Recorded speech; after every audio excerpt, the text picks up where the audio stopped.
Hi folks, welcome back to my workshop. Today we're talking about a staple in any woodworker's shop, good old half-inch plywood. Now this stuff is everywhere for a reason.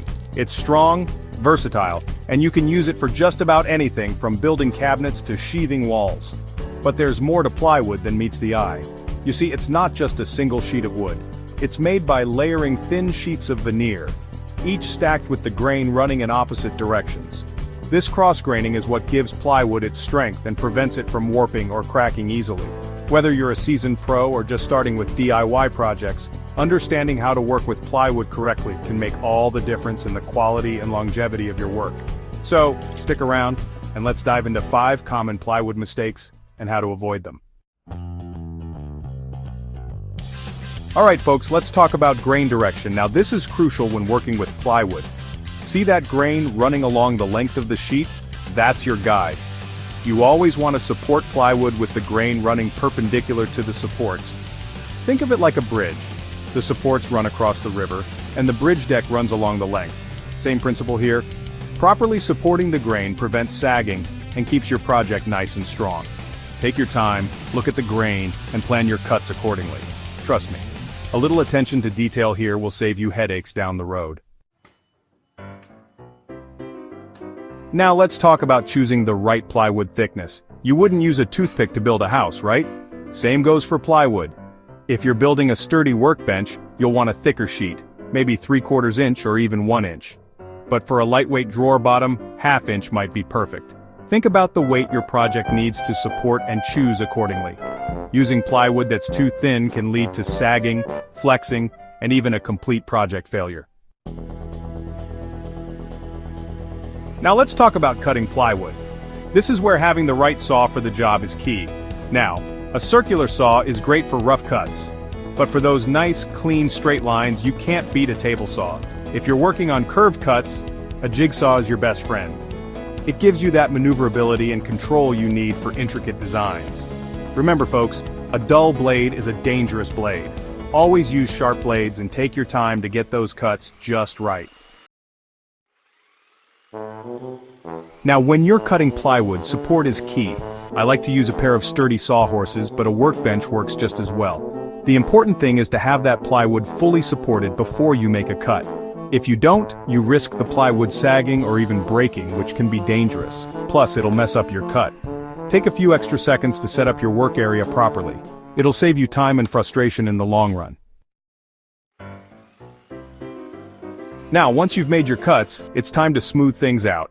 Sanding might seem like a small detail, but trust me, it makes all the difference in the final look of your project. Use a fine grit sandpaper and always sand in the direction of the grain. This will prevent those unsightly scratches and leave you with a smooth, professional-looking finish. Remember folks, a little sanding goes a long way. Don't rush this step. Now that we've covered the essentials of sanding, let's dive into the different types of plywood and their uses. There are several types of plywood, each designed for specific applications. For instance, softwood plywood is commonly used in construction and industrial applications. It's strong and durable, making it ideal for structural purposes. On the other hand, hardwood plywood is often used for furniture and cabinetry. Its fine finish and strength make it perfect for projects where appearance matters. And let's not forget marine plywood. This type is specially treated to resist moisture, making it ideal for boat building and outdoor projects. Understanding the different types of plywood and their uses can help you choose the right material for your project. So, next time you're at the lumber yard, take a moment to consider which type of plywood will best suit your needs. This knowledge can make all the difference in the success of your woodworking projects. Now, let's talk about plywood grades. Plywood is graded based on the quality of the veneers used on the face and back of the sheet. The highest grade is A, which has a smooth, sanded surface free of knots and defects. B grade may have some minor imperfections, while C and D grades have more visible defects and are typically used for structural applications where appearance is not a concern. Understanding plywood grades can help you select the right sheet for your project, ensuring both quality and cost effectiveness. Finishing your plywood project is just as important as the construction itself. A good finish not only enhances the appearance of your project but also protects the wood from damage. Start by applying a wood conditioner to ensure even stain absorption. This step is crucial for preventing blotchiness, especially on softwoods. Then choose a stain or paint that suits your project's aesthetic. Whether you prefer a natural wood look or a pop of color, the choice is yours. Finally, apply a clear top coat to protect the surface and give it a polished look. This could be a polyurethane, varnish or lacquer depending on your needs.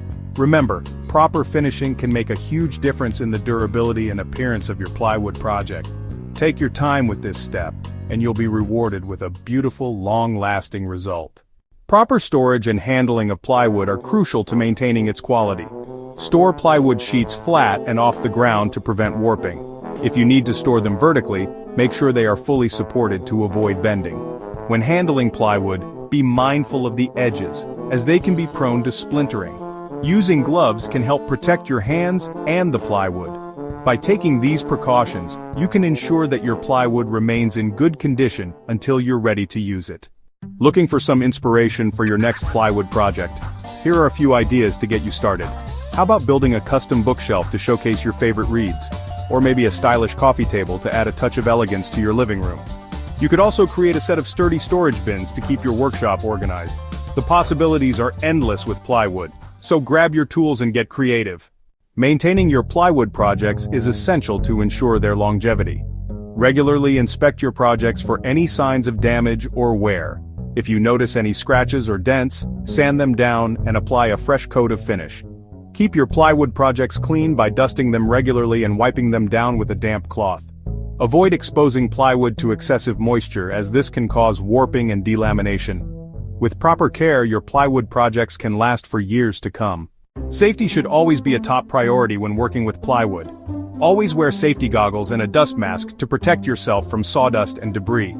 Use ear protection when operating loud power tools. Make sure your work area is well ventilated, especially when applying finishes or adhesives. Keep your tools sharp and in good condition to prevent accidents. And always follow the manufacturer's instructions for any products you use. By following these safety tips, you can ensure a safe and enjoyable woodworking experience. So there you have it, folks. 5 common plywood mistakes and, more importantly, how to avoid them. Remember to pay attention to the grain direction, choose the right thickness for your project, use the proper saw for cutting, support your work adequately, and always take the time to sand for a smooth finish. Now, I'd love to hear from you. Share your own plywood tips and tricks in the comments below, and if you have any questions, don't hesitate to ask. For more helpful woodworking tips and project ideas, be sure to subscribe to my channel and hit that notification bell so you don't miss a thing. Until next time, happy woodworking.